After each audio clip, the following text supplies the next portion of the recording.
की अच्छी खासी पिटाई की थी, तो चांस है कि आर्लोस कल तक नहीं उठेगा। ऑफर सुनने में टेम्पटिंग लगता है, लेकिन सर्वेंट्स आर्लोस के लॉयल हैं, इसलिए वो मना कर देते हैं। असल में होता यह है कि ये बंदा थोड़ा ज्यादा पीने की एक्टिंग करके पूरी तरह नॉकआउट हो जाता है। भाई इतना आउट कोल्ड है कि सर्वेंट्स भी सोचते हैं अब इसकी टेंशन लेने की जरूरत नहीं, वो बस रिपोर्ट फाइल करके आज का काम खत्म करने वाले हैं। मजेदार बात यह है कि यही उसका प्लान था। क्रिस आराम से उन्हें मैनिपुलेट करता है और देखता है कि क्या वो अब मूव करेंगे। वो अपना सामान पैक करता है और मैरी से कहता है कि उसका पीछा न करे। जैसा कि तुम सोच सकते हो, ये उस फ्रीकी मेरी के लिए काफी टफ कॉल है। और हाँ, पहले वाला अफ्रोडिसिक याद है? वो अभी भी सोचती है कि वो इसे अपने लिए यूज कर रहा है, अपने फादर के लिए नहीं। क्रिस उसकी नो फिल्टर सोच पर हैरान है, क्योंकि वो बस एक ही डायमेंशन में सोचती है। सीन कट होता है काइथॉन माउंटेन रेंज पर, जो टायरन फैमिली का हिडन डोमेन माना जाता है। यहाँ डेमोनिक बीस्ट्स खुलेआम घूमते हैं, इसीलिए क्रिस उनका हंटिंग ग्राउंड ढूंढ रहा है। वो जल्दी ही उसे ढूंढ लेता है और सोचता है कि सिक्योरिटी काफी बेकार है, क्योंकि सिर्फ 2 गार्ड्स हैं। अपनी स्टूपिड मेट से सीखी इनविजिबिलिटी मैजिक की वजह से वो आराम से उनके पास से निकल जाता है। ऑल्टर तक चलते हुए क्रिस जानता है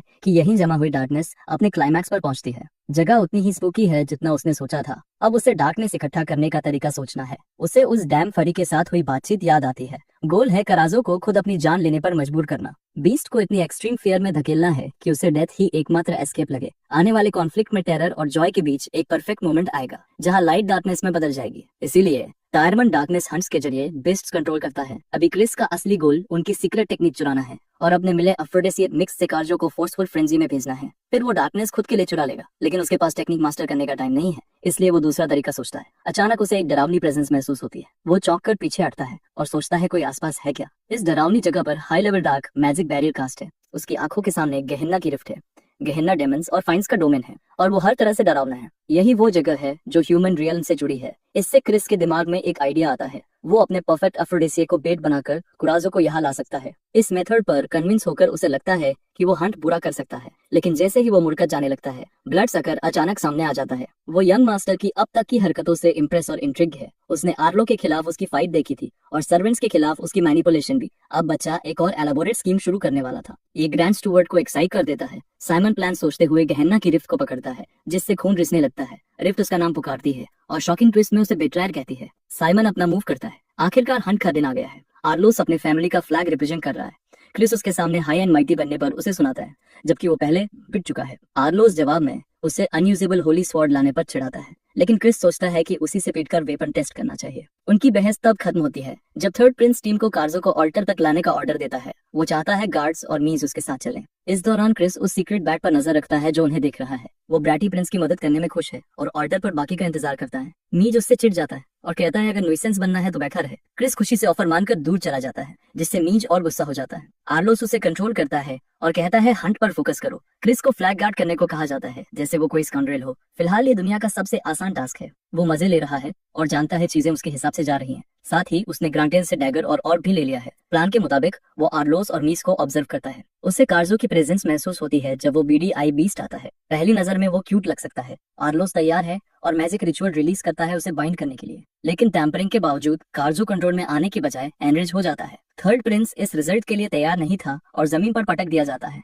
मीज अपने मास्टर को चेक करने दौड़ता है और हालात और खराब हो जाते हैं क्योंकि उसे जहर लग चुका है, जिससे मीज तुरंत डिफेंसिव बैरियर खड़ा करते हैं। दूर से ये बैटल देखते हुए क्रिस को लगता है कुछ भी उनके फेवर में नहीं जाएगा, खासकर क्योंकि उसने पहले ही अफ्रोडिसिएक से बीस्ट को वाइल्ड बना दिया है। गनीमत है कि आर्लोस के पास एंटीडोट था, लेकिन वो भी जानता है कि आगे सीरियस ट्रबल आने वाला है। गार्ड्स कूदकर क्रिएचर को पीछे धकेलते हैं, लेकिन इतने बड़े एनविस्ड बर्ड के सामने वो कुछ नहीं कर पाते, जो अपने साइज से उन्हें उड़ा देता है। आर्लोस जमीन पर पटके जाने वाला होता है और इम्पैक्ट के लिए तैयार होता है। तभी क्रिस उसकी मदद में आता है। भाई उसे कहता है कि वो पैथेटिक है और तभी हेल्प करेगा जब थर्ड प्रिंस उसे भाई कहेगा। आर्लोस पहले मना करता है, लेकिन जब क्रिस इशारा करता है कि वो इस वाइल्ड क्रिएचर को उस पर छोड़ सकता है। बॉडी गार्ड्स डाउन है और बैरियर्स काम नहीं कर रहे। आर्लोस अपने ईगो के बावजूद उससे मदद मांगता है। ये सुनकर क्रिस खुश होता है और अपने वेपन के एक स्विंग से क्रिएचर को दूर फेंक देता है। फिर वो बाइंडिंग स्पेल यूज करता है, जिससे आर्लोस शॉक हो जाता है, लेकिन क्रिस उसे कमाल तरीके से कंट्रोल कर लेता है। आर्लोस समझ जाता है कि उसे बेवकूफ बनाया गया है। क्रिस ने बीस्ट को अपने पर्सनल गोल के लिए कंट्रोल किया। वो कुराजो को गेहेन्ना की सीक्रेट केव तक ले जाता है। वो जगह बीस्ट के अंदर डेथ का फियर भर देती है, जब तक वो गोल्डन स्टेट तक नहीं पहुंच जाता जिसका वो इंतजार कर रहा था। उस मौके का फायदा उठाकर क्रिस अपनी ब्लेड उसके शरीर में घूंप देता है। जब तक आर्लोस और उसके आदमी पहुंचते हैं, सब खत्म हो चुका होता है। थर्ड प्रिंस उनकी सेफ्टी के लिए चिंतित होता है और कहता है कि तुरंत निकलना चाहिए, लेकिन क्रिस का ऐसा कोई प्लान नहीं है। वो उन्हें एशियन और दिखाता है जो उसने बीस्ट से लिया। ये वो नहीं था जिसकी उन्हें उम्मीद थी। मीज उस पर दखल देने के लिए चिल्लाता है, जबकि आर्लोस उल्टा उसे अपने आदमियों की जान बचाने के लिए थैंक यू बोलता है। उसी की वजह से वो डार्क फेट से बचे। ये लगभग क्रिस को गिल्टी फील कराता है, क्योंकि उसने असली और को फेक से बदलकर हंट खराब कर दिया था। फिर भी वो झुकता नहीं। वो आर्लोस को याद दिलाता है कि अब से उसे सीनियर ब्रदर कहना होगा। ये उससे बड़े इंसान को चिढ़ाने वाली बात है। तभी अचानक आसपास से जबरदस्त प्रेशर महसूस होता है। अंधेरे से दो डरावनी आंखें उन्हें घूरती हैं। गेहन्ना का डेमन देखते ही क्रिस समझ जाता है कि वो मुसीबत में है। वो विशाल मॉन्स्टर डरावने चेहरे के साथ सामने आता है। आर्लोस उसकी रक्षा में कूदता है और कहता है कि क्रिस भाग जाए, अब वो पहले से बेहतर लग रहा है। क्रिस उस बैट को नोटिस करता है जो उन पर नजर रख रहा है। वो अपनी ब्लेड सीधे बैट पर फेंकता है, जिससे साइमन का सिग्नल टूट जाता है। साइमन को यकीन नहीं होता कि बच्चे ने उसका कनेक्शन पकड़ लिया। साइमन समझता है कि उसे तुरंत पहुंचना होगा, वरना सब मर जाएंगे। केव में क्रिस कहता है कि उसे सीक्रेटली स्पाई किया जाना पसंद नहीं। डेमन हंसता है और सोचता है कि लड़का खुद डेथ विश कर रहा है। एज ऑफ रूइन की अपनी बैटल्स याद करते हुए क्रिस जानता है कि ये कम से कम 5 स्टार लेवल का है। मतलब वो यहाँ सीधे इसका सामना नहीं कर सकता, लेकिन वो एक काम कर सकता है। आर्लोस उस पर मैजिक पावर बर्बाद करने के लिए चिल्लाता है, और क्योंकि स्लीपिंग स्पेल उस पर काम नहीं करता, भाई पुराना तरीका अपनाता है और उसे जोरदार पंच मारकर बेहोश कर देता है। प्रिंस के बेहोश होते ही डेमन सैक्रिफाइस की बात सोचता है। मजेदार बात यह है कि वो ट्रिब्यूट के बदले क्रिस को छोड़ने को भी तैयार है। हमारा लड़का कहता है वो बहुत बकबक करता है और होली स्वॉर्ड ग्रेनेड निकाल लेता है। डेमन इंप्रेस होता है, लेकिन उसे लगता है ऐसा वेपन निकालना बेकार है जिसे खुद क्रिस यूज नहीं कर सकता। वो पहला अटैक छोड़ता है। क्रिस उसे ब्लॉक करता है, फिर भी अटैक इतना भारी है कि वो खून खांसने लगता है। हालात बहुत खराब है। डेमन उसे दूसरा मौका देता है कि अपने साथियों को सेक्रीफाइस कर दे, लेकिन ये बंदा जन्म से सैवेज है। वो डेमन के चेहरे पर थूक देता है। ये उसके सबसे करीब का भाड़ में जाओ है। बिना कुछ बोले क्रिस खुद को फ्री करता है। वो एबनी की पावर यूज करता है और अपनी ब्लेड को गोल्डन लाइट से कोट कर देता है। क्रिस खुश है कि डेमन पहले से ही कांप रहा है। डेमन एक पावरफुल अटैक छोड़ता है ताकि वहीं खड़े खड़े क्रिस को खत्म कर दे। जवाब में हमारा लड़का अपनी ब्लेड का जोरदार स्विंग मारता है, जो डार्क स्फीयर को चीरते हुए डेमन के शरीर को काट देता है। इतनी पावर खर्च करने के बाद भी क्रिस समझ जाता है कि उसका शरीर अभी इसे पूरी तरह कंट्रोल करने के लिए तैयार नहीं है। थोड़ी ही देर बाद वो बेहोश हो जाता है और अपनी पिछली लाइफ में यूज किया गया मूव याद करता है। डेड सी फ्लैश वही मूव है जो उसने अभी यूज किया और जो डेड सी के ऊपर मौजूद एक सिंगुलर लाइट रे से इंस्पायर्ड है। इतनी टेक्निक यूज करने के बावजूद उसका दोस्त हाउस मीट के लायक नहीं था, लेकिन उसे क्रिस के पोटेंशियल पर पूरा भरोसा था और वो मानता था कि वही उनकी दुनिया को बचाने वाली लाइट बनेगा। यही होती है असली होमी की तुम पर कॉन्फिडेंस। लड़के की परफॉर्मेंस को देखते हुए माफिना, जो डार्क की हायर बीइंग है और गेहन्ना के 7 सर्कल्स की फर्स्ट सीट है, दिलचस्पी से उसे देख रही है। एस्टेट पर वापस हमारा लड़का 2 दिन लगातार बेहोश रहने के बाद आखिरकार जागता है। उसका शरीर थोड़ा अकड़ा हुआ है, लेकिन ठीक है। गनीमत है कि जो डार्कनेस उसने हासिल की थी वो उसके पास है। उसे याद आता है कि बेहोश होने से पहले उसने माफिना की आवाज सुनी थी और समझ जाता है कि वो जितना सोच रहा था उससे ज्यादा ट्रबल में है। इस दुनिया में जिन डेमन्स में टैलेंट होता था उन्हें हाई रैंकिंग डेविल्स नोटिस करते थे और अपनी ब्लेसिंग देकर उनकी ग्रोथ करते थे, लेकिन हमारे प्रोटैगोनिस्ट के हिसाब से ये बस लूजर्स का तरीका है जो खुद से ग्रो नहीं कर सकते। कम से कम उसका यही मानना है। उसे लगता है कि अगर माफिना 7 सर्कल्स पार्टी से है तो वो इतनी हाई रैंक की नहीं हो सकती। खैर, कौन टाइमन जो अपने बेटे से ज्यादा चैट दिखता है खुद उसे मिलने आता है। क्रिस लॉर्ड को ठीक से ग्रीट करने के लिए उठता है, लेकिन उसे आराम करने को कहा जाता है। वो बताता है कि उस दिन एक इन्वेस्टिगेशन टीम भेजी गई थी। उनकी जांच में पता चला कि किसी बाहरी मीज ने टैंपरिंग की थी, लेकिन खुशकिस्मती से डेमन आखिर में वापस बुला लिया गया। फिर भी वो लकी थे कि उस वक्त पूरी तरह वाइप आउट नहीं हुए। दिलचस्प बात यह है कि अभी तक उन्हें नहीं पता कि डेमन को गिराने वाला वही था, और ये सही भी है क्योंकि कोई यकीन ही नहीं करेगा। डायमन मानता है कि वो बच्चे से माफी का कर्जदार है। पहली मुलाकात में उसे स्काउंड्रेल समझकर गलत ट्रीट किया था। दूसरी बात, वो उसका शुक्रिया अदा करता है और उसे अपने हाउस का बेनिफैक्टर घोषित करता है। क्रिस कूल बनकर इसे ऐसे दिखाता है जैसे उसने बस ड्यूटी और ग्रेटर गुड के लिए किया। हालांकि वो उसे गैसलाइट कर रहा है, लेकिन अंदर से थोड़ा गिल्टी है। टायरन उसकी बातों से प्रभावित होता है और ऑफर देता है कि अगर उसे कुछ चाहिए तो वो उसका फेवर पूरा करेगा। मौका हाथ से ना जाने देते हुए लड़का लॉर्ड टाइमन से हाउस खजार से सुलह करने की रिक्वेस्ट करता है। ये काफी शॉकिंग रिक्वेस्ट है, लेकिन दोनों हाउस के लिए साथ काम करना बेहतर है बजाय एक दूसरे के खिलाफ होने के। वो प्रिंस के साथ लाइवल बनना चाहता है और हेल्दी कंपटीशन का भरोसा देता है। लॉर्ड टाइमन कुछ पल सोचता है, लेकिन क्रिस उसे याद दिलाता है कि दोनों फैमिलीज के बीच खराब रिश्ते मेन हाउस की साजिश से हुए थे, और अगर ब्रांच फैमिलीज एक हो जाएं तो मेन फैमिली के लिए खतरा बनेंगे। इसीलिए वो उन्हें कंट्रोल में रखते हैं। लॉर्ड टाइमन पूछता है क्या वो मेन फैमिली के खिलाफ रेबेलियन की बात कर रहा है। क्रिस तुरंत मना करता है और कहता है कि उन्हें बस बोर्ड के पॉन से ज्यादा बनना चाहिए। लॉर्ड टायरमन उसकी डीप एनालिसिस से खुश होता है। क्रिस सोचता है क्या वो उसकी रिक्वेस्ट मानेगा। आखिरकार वो काउंट खजार से संपर्क करने का प्रॉमिस करता है। सब कुछ प्लान के मुताबिक चल रहा है। क्रिस उम्मीद करता है कि वो और एलायंस बनाएगा और एज ऑफ रूइन को स्ट्रॉन्ग एलायंस से चैलेंज करेगा। लॉर्ड डायमंड इस अहम मोमेंट में चुप रहने पर अपने बेटे को हल्का सा थप्पड़ भी मारता है। आर्लोस अपनी राख और शार्ड उसे सौंप देता है उसके काम के लिए। उसे याद है कि बेहोश होने के बाद उसने शार्ड संभाल कर रखा था। क्रिस उसे ग्रेटफुल होने पर चिढ़ाता है और उसके ईगो का फायदा उठाता है। सीन देखकर उसका पिता हंस देता है और अपनी तरफ से भी गिफ्ट देता है। वो एक समनिंग स्टोन है जो टियर 4 लेवल तक बीस्ट को समन कर सकता है।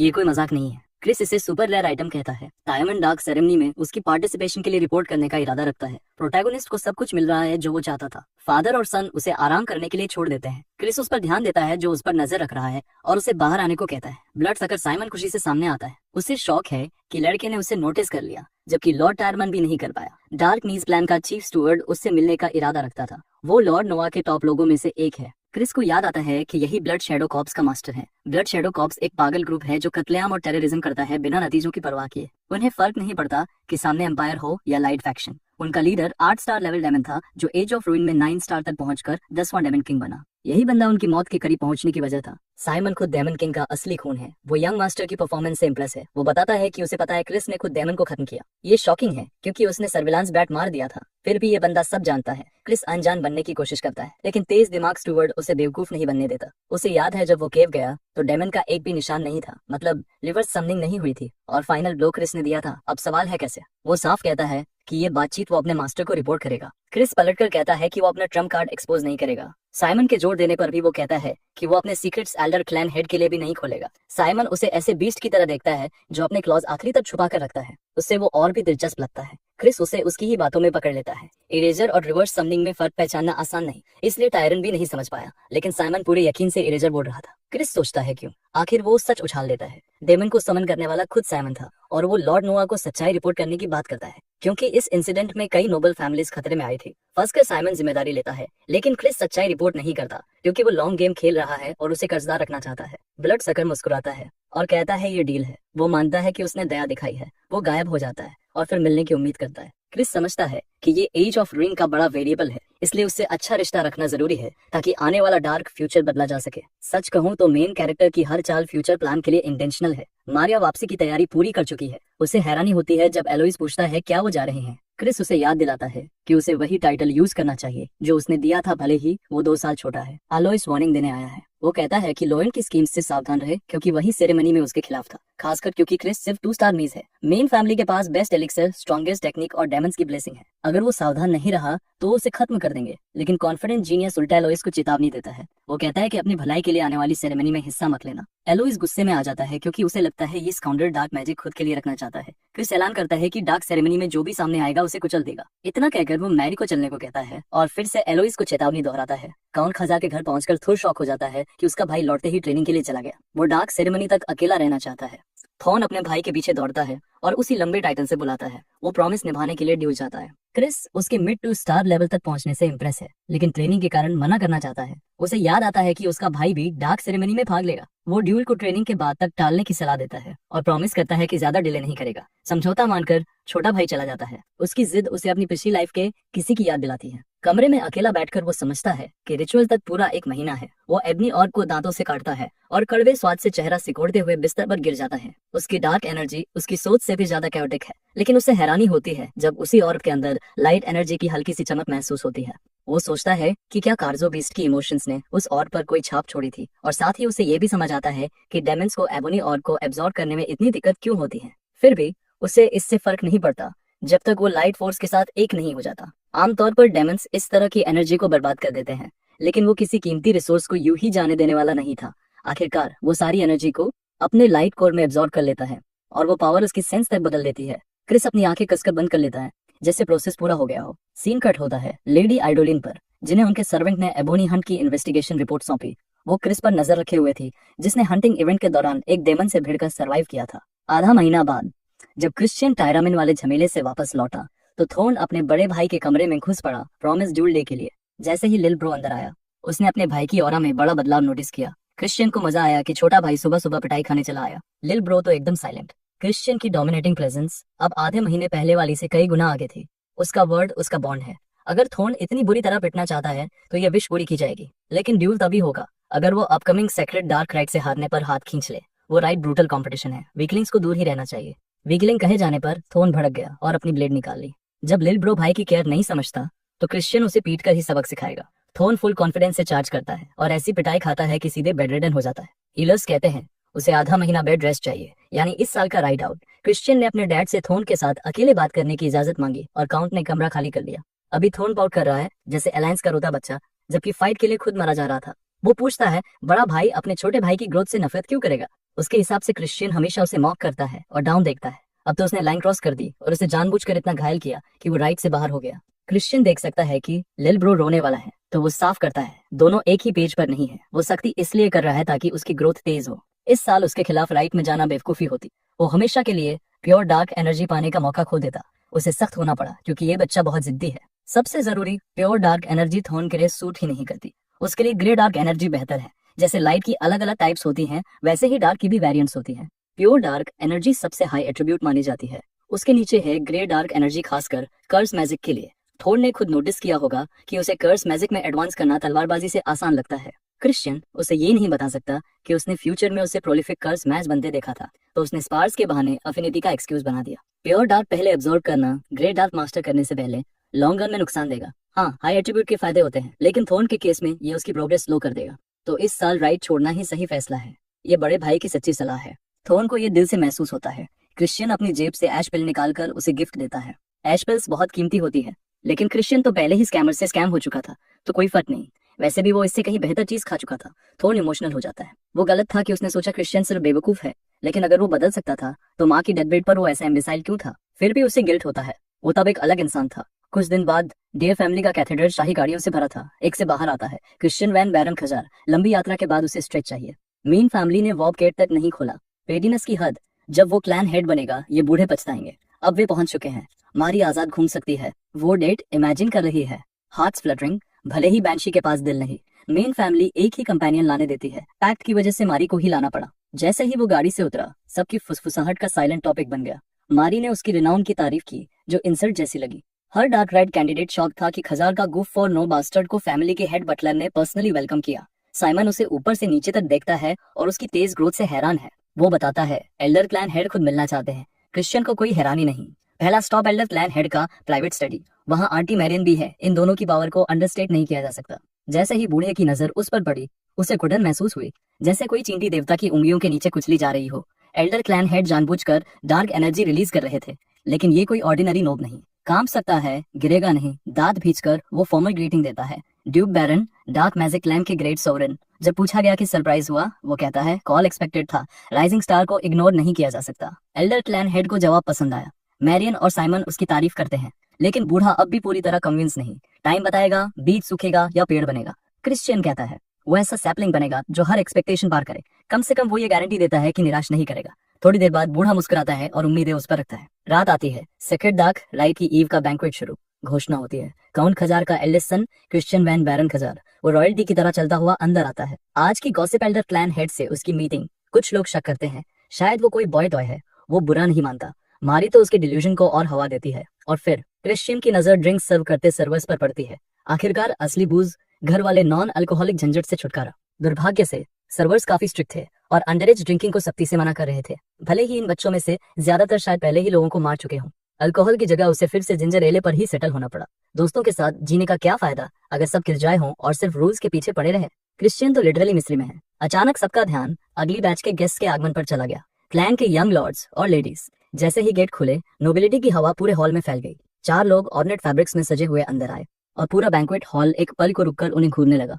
सबसे आगे था एचर्ड डारिन, सेकंड यंग लॉर्ड। उसके पीछे जूलियन डारिन, फर्स्ट यंग लेडी। फिर जुपेन डारिन, सेकंड यंग लेडी। और आखिर में थर्ड यंग लॉर्ड मसाद दे बैरन। कुछ छुपी हुई ताकतें काफी निराश थी कि फर्स्ट यंग लॉर्ड, वो पागल, मौजूद नहीं था। क्रिश्चियन का ध्यान सिर्फ इस पर था कि एसिड उससे क्या कहेगा। वही शख्स जो उसके छोटे गेम का विक्टिम बना और जिसने कोर्ट में उसकी रेपुटेशन खराब की थी। एसिड ने जो सबसे बुरा कर सकता था वो किया, कुछ नहीं कहा। वो बस क्रिश्चियन के पास से ऐसे गुजर गया जैसे उसने उसे देखा ही ना हो। उस हरामी ने उसकी दिशा में सांस तक नहीं ली। इससे साफ है कि सक्सेशन के टॉप कैंडिडेट्स में से एक उसे कीड़े से ज्यादा कुछ नहीं समझता। जब फर्स्ट यंग लेडी जूलियन उसके पास से गुजरी, उसकी नजर कुछ ज्यादा देर तक उस पर टिकी रही। आंटी मैरियन ने कभी इस औरत के बारे में क्रिप्टिक वार्निंग दी थी, लेकिन उसे अभी तक उसमें कुछ खास असामान्य महसूस नहीं हुआ। उसकी डील बाद में समझेगा।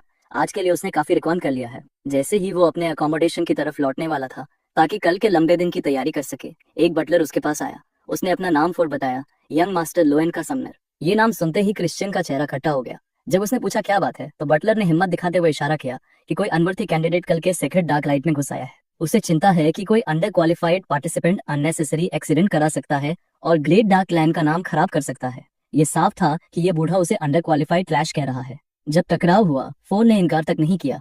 उसके पीछे बालकनी में उसका यंग मास्टर खड़ा था, घुंघराले बालों वाला इम्बेसाइल, रिएक्शन निकालने की कोशिश में। क्रिश्चियन को ये बुलिंग मेथड पसंद नहीं। उसका मानना है कि जो भी गंदा काम हो खुद सामने आकर करना चाहिए।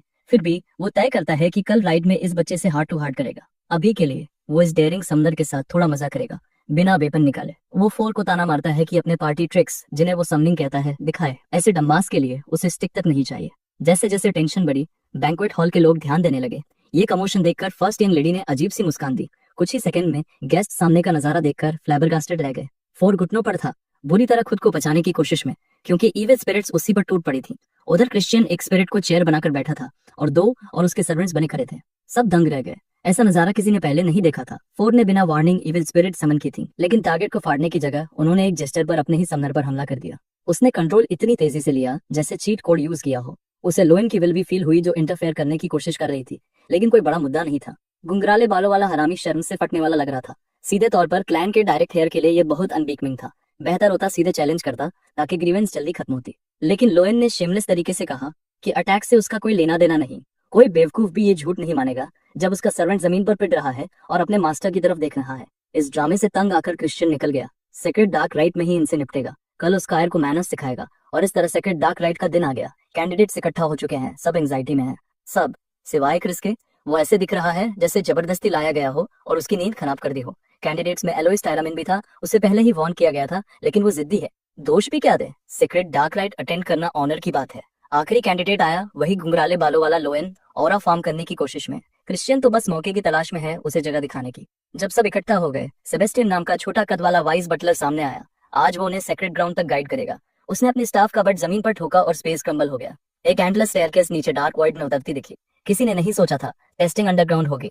असल में ये एक इल्यूजनरी आर्ट थी जो इमेजिनरी स्पेस मटेरियलाइज करती है। ये सिर्फ क्रिश्चियन ने नोटिस किया। सेबेस्टियन ऐसे नीचे उतरा जैसे कैजुअल वॉक हो। बाकी पार्टिसिपेंट्स तुरंत पीछे चले, डर की कहीं पीछे ना रह जाए। बाकी पूरी ताकत लगा रहे थे, लेकिन ज्यादातर की स्टेमिना लिमिट पर थी। ऊपर से सेबेस्टियन ऐसे लग रहा था जैसे अनंत तक जा सकता हो। उसने स्टेक्स बढ़ाते हुए कहा, जो पीछे रहेंगे, ग्राउंड उन्हें सपोर्ट नहीं करेगा। बाकी घबराए हुए लोग सोच भी नहीं पाए कि क्या हुआ, क्योंकि सेबेस्टियन ने स्पीड और बढ़ा दी। अब वो जॉग नहीं, फुल स्प्रिंट था। कुछ ही पलों में और लोग छूटते गए। लोएन पीछे देखकर हंसा अनवर्थी बेस्ट्स, और तभी वो चौका। क्रिश्चियन उसके पीछे था, लॉग्ड।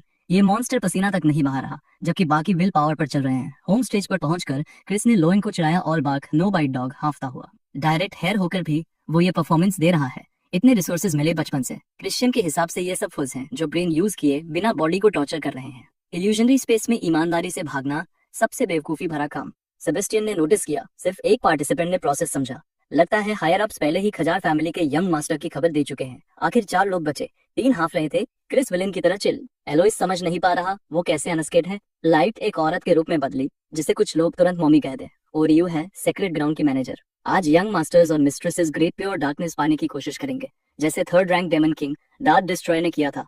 उसने हाथ उठाकर जमीन पर लाइट की घुमावदार लाइनें खींची। डार्कनेस 4 हिस्सों के लिए काफी नहीं है, तो वर्थिनेस डेमन 20 से टेस्ट होगी। हर कोई अलग रैंडम पाथ लेगा। जो पहले पहुंचेगा प्राइज उसका। क्लैश हो सकते हैं, कॉन्फ्लिक्ट डिस्क्वालिफिकेशन नहीं है, लेकिन फुल ऑन ब्रॉल डिस्करेज्ड है। जितना समय वे बर्बाद करेंगे उतना फायदा दूसरों को। फाइनल एडवाइस, अपनी सेफ्टी पर फोकस करो। 5 की गिनती पर रेस शुरू। सेबेस्टियन ने रियू से ब्लड जूस पर बेड लगाने को कहा, वो जा चुकी थी। Vice butler incensed. एक पाथवे में लोएन वैन बैरन को पहला बीस्ट हॉर्ड मिला।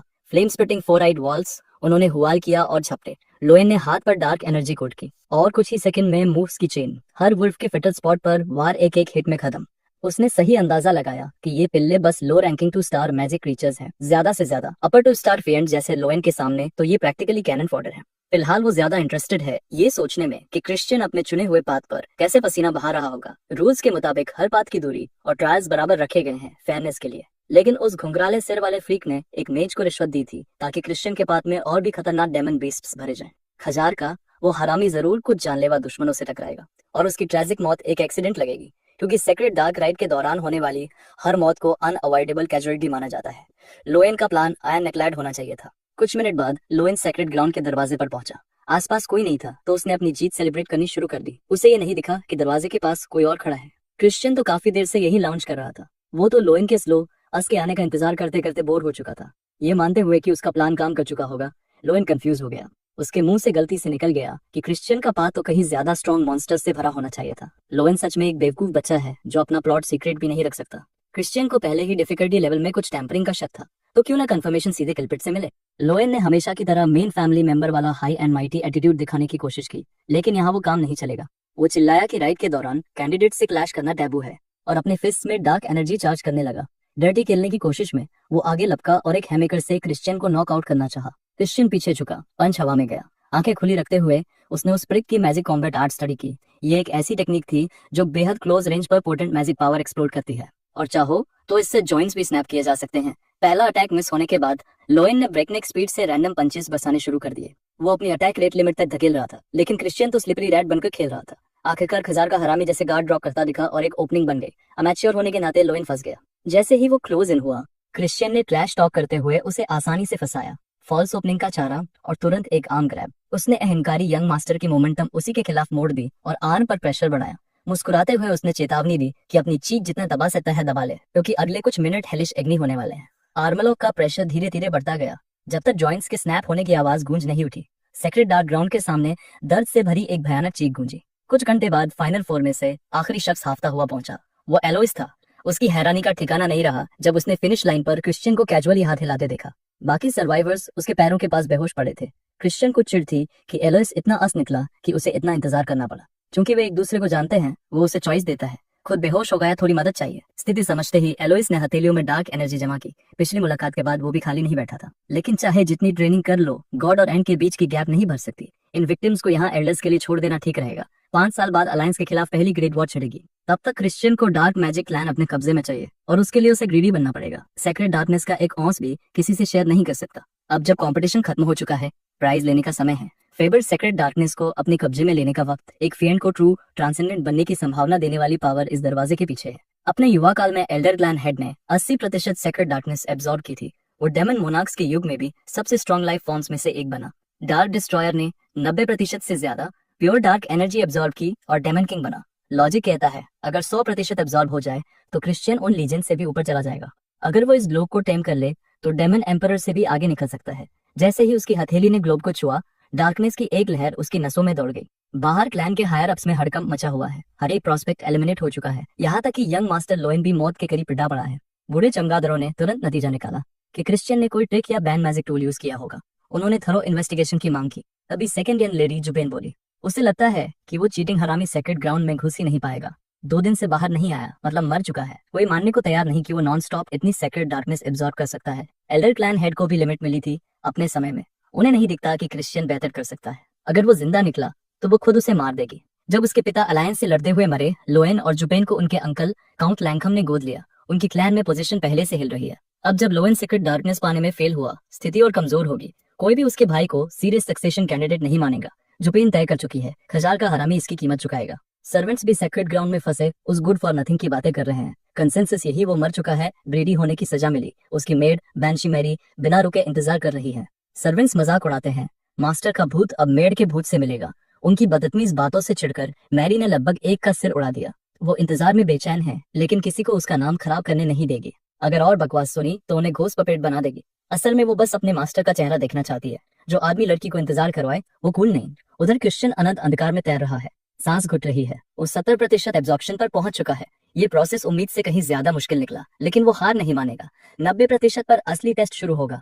उसे लिमिट से ज्यादा पावर नहीं लेनी, वरना कोई शैटर हो जाएगा। ड्रैगन सबसे बड़े नेचुरल कंटेनर ऑफ पावर होते हैं। पहले जीवन में उसने ड्रैगन हार्ट की इंट्रिकेसीज कुछ मिनटों के लिए इमिटेट करना सीखा था। जैसे ही उसने अपने हार्ट की स्ट्रक्चर को मिथिकल बीन जैसा बदला, एब्जॉर्प्शन रेट बढ़ गया। उसके सामने गहन्ना के सेवनथ रियल्म की फर्स्ट सीट माफिना प्रकट हुई। नेचुरल लॉ कहता है कि हाई रैंकिंग डेमन यहाँ बॉडी नहीं बना सकता, लेकिन माफिना समझाती है डेमन्स की पावर डार्कनेस से जुड़ी है। प्योर डार्क से बॉडी बनाना उसके लिए मुश्किल नहीं, और वो बिना किसी कंडीशन के उसकी मदद कर सकती है। No strings attached. क्रिश्चियन ने कभी ऐसा ट्रांजैक्शन नहीं सुना। माफिना हंसती है, बस एक फ्लिटिंग विम है, कोई गहरी मंशा नहीं। बस उसका हाथ पकड़ो और सारी सेक्रेट डार्कनेस ले लो। 1 हफ्ते बाद एल्डर क्लैन हेड बाहर चाय पी रहा है, सिमोन साथ में। कोई खबर नहीं, शायद लड़का मर चुका है। आंटी मैरियन समझ नहीं पा रही कि इतना स्मार्ट लड़का ग्रीड में क्यों फंस गया। ज्यादातर हायर अप्स, खासकर विकाउंट लैंगम, गेट बंद करने का फैसला चाहते हैं। वे एल्डर के साइन का इंतजार कर रहे हैं। बूढ़ा दबाव पसंद नहीं करता। सिमोन से राय पूछता है। सिमोन ईमानदारी से कहता है सर्वाइवल ऑड्स लगभग 0। फिर भी उसे लगता है लड़का सरप्राइज कर सकता है, इसलिए एल्डर 1 दिन का एक्सटेंशन देता है। 24 घंटे में पता चलेगा। क्या वो पहले डेमन किंग का रिकॉर्ड तोड़ेगा माफिना उसका हाथ पकड़ने को कहती है वरना मौका निकल जाएगा, लेकिन क्रिश्चियन बिना हिचकिचाहट मना कर देता है। वो उसे पूरा का पूरा रिडिक्यूलस समझती है, ये सोचते हुए कि उसे तो पहले से पता होना चाहिए कि इंसान इस पावर का बस एक छोटा सा फ्रैक्शन ही कैरी कर सकते हैं। लेकिन क्रिश्चियन आंखों में अटूट डिटर्मिनेशन लिए उसे याद दिलाता है कि वो एक बेहद इंपॉर्टेंट चीज मिस कर रही है। वे एक ऐसी दुनिया में खड़े हैं जहाँ कॉन्सेप्ट्स ही रियलिटी को शेप देते हैं। वो उसे घूरती रह जाती है, यकीन ही नहीं कर पाती और सोचती है क्या ये डेमोनाइजेशन है। आखिरकार ये मिस्टिक मैजिक क्लैन की फॉरबिडन पिनेकल आर्ट है, जहाँ एक मॉडल कुछ पलों के लिए डेमन बन जाता है ताकि टेरिफाइंग स्ट्रेंथ अनलीश कर सके। एक ऐसी टेक्निक जो जितनी पावरफुल है उतनी ही यूजर के लिए डेडली भी। लीना इसी के बोझ तले कभी मर चुकी थी, उसकी जिंदगी उसी पल चकनाचूर हो गई थी जब उसने वो स्पेल कास्ट किया। लेकिन क्रिश्चियन एक दूसरा एंगल सोचता है, अगर वो स्पेल के वो हिस्से हटा दे जो डार्क एनर्जी को एम्पलीफाई करते हैं, तो क्या वो इस दुनिया को एक वेसल की तरह शेप नहीं कर सकता, पावर को कैप्चर करते हुए बिना उसकी कीमत चुकाए। स्टेप बाय स्टेप ये काम करने लगता है। उस कंटेनर का यूज करते हुए वो 90% से आगे धकेलता है, सेक्रेट डार्कनेस के हर धागे को अपनी ओर खींचता हुआ। माफिना की आंखें फैल जाती हैं, जो वो देख रही है उसे मान नहीं पाती। एक ब्लैक क्रेसेंट बन रहा है, एक मामूली इंसान जो इस विशाल दुनिया में एक कीड़े से ज्यादा नहीं अपना नाजुक शरीर पीछे छोड़ रहा है। वो बस यही सोच सकती है इस ह्यूमन स्किन के नीचे वो असल में है कौन। क्रिश्चियन डेमन की तरफ देखता है और शांत कॉन्फिडेंस के साथ कहता है कि वो जीनियस है। डेमन यहाँ अनंत काल तक सड़ सकता है, लेकिन वो जाने वाला है। जैसे ही वो कदम बढ़ाता है, माफिना आवाज देती है, वादा करती है कि वे किसी और समय फिर मिलेंगे। लेकिन क्रिश्चियन को उसके शब्द बस एक अनवेलकम प्रॉमिस की तरह हवा में गूंजते हुए परेशान करते हैं। डेमन हंसने लगता है, एक कठोर और कर्कश आवाज के साथ, और क्रिश्चियन सोचता है कि अगर वे उम्मीद करते हैं कि वो स्वेच्छा से फिर यहाँ लौटेगा तो वो पागल समझ रहे हैं। खालीपन में गूंजती उस हंसी को झटकते हुए वो आगे बढ़ जाता है।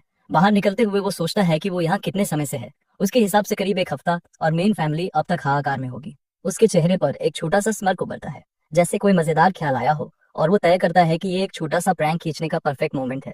इसके साथ ही वो अपना मास्क उतार देता है और रियल्म से बाहर कदम रखता है। जल्द ही वो लॉर्ड विकाउंट के सामने पहुंचता है, मैकफील्ड उसके बगल में। वे यंग मास्टर को बताते हैं कि क्रिश्चियन वापस आ गया है, और आसपास के लोग शॉक में रिएक्ट करते हैं कि वो ब्रैक जिंदा बच गया। विकाउंट लैंगम, जो डार्क मैजिक क्लैन का एक्टिंग हेड है, धीमी लेकिन कमांडिंग आवाज में डिटेल्स मांगता है। बताया जाता है कि क्रिश्चियन बस एक पतले धागे से जिंदगी से चिपका बचा है, अब गहराई से थका हुआ। हीलर उसके भीतर प्योर डार्क एनर्जी महसूस करते हुए रिपोर्ट देता है कि एनर्जी पूरी तरह कैओस में है, बेकाबू घूम रही है। सब जल्दी समझ जाते हैं कि भविष्य में इस डार्क एनर्जी को कंट्रोल करना उसके लिए लगभग नामुमकिन होगा। वे चुपचाप मान लेते हैं कि वो 80% से ज्यादा एब्जॉर्ब कर ही नहीं सकता था। उनकी नजर में इतनी कीमती सेक्रेट डार्कनेस अब उसकी सेल्फिश भूख के कारण वेस्ट हो चुकी है। कोई सुझाव देता है कि उसे जिम्मेदार ठहराया जाए, सीधे विकाउंट को एड्रेस करते हुए। विकाउंट हाथ के इशारे से सबको चुप कराता है और मीटिंग खत्म कर देता है। बाद में वो मैकफील्ड से पूछता है कि रिपोर्ट्स एक्यूरेट है या नहीं। मैकफील्ड कंफर्म करता है, बताता है कि उसने खुद क्रिश्चियन को हीलर के पास देखा और उसके कोर में कुछ गड़बड़ साफ दिख रही थी। असल में लोइन को यंग लॉर्ड बनना था, एक sacrificial pawn, poison magic clan के खिलाफ उनके प्लान की चाबी। जुबेन के साथ मिलकर पॉइजन मैजिक क्लैन को खत्म करने का उनका ग्रैंड प्लान अब डिले होगा। विकाउंट नोट करता है कि उनके पिता भी अब क्रिश्चियन में दिलचस्पी दिखा रहे हैं, और समझता है कि एक छोटी मछली भी पूरी नदी की धार बदल सकती है। आखिर में वो मैकफील्ड को आदेश देता है कि अगले दिन क्रिश्चियन को डार्कनेस हॉल में लाया जाए। अगले दिन क्रिश्चियन महल में खड़ा है, हाथ जेब में, सोचता हुआ कि ये लोग उसे किनारे फेंकने की कितनी कोशिश कर रहे हैं। वो आसपास जमा सभी इंपॉर्टेंट चेहरों को देखता है, साफ है पूरा शो लगाने की तैयारी है। लॉर्ड विकाउंट मुद्दा उठाता है और पूछता है कि क्या उसे पता है सेक्रेट डार्क लाइट में उसने क्या गलतियां की। क्रिश्चियन सिर हिलाता है, बिल्कुल बेफिक्र, और विकाउंट उसे खुलकर बताने को कहता है।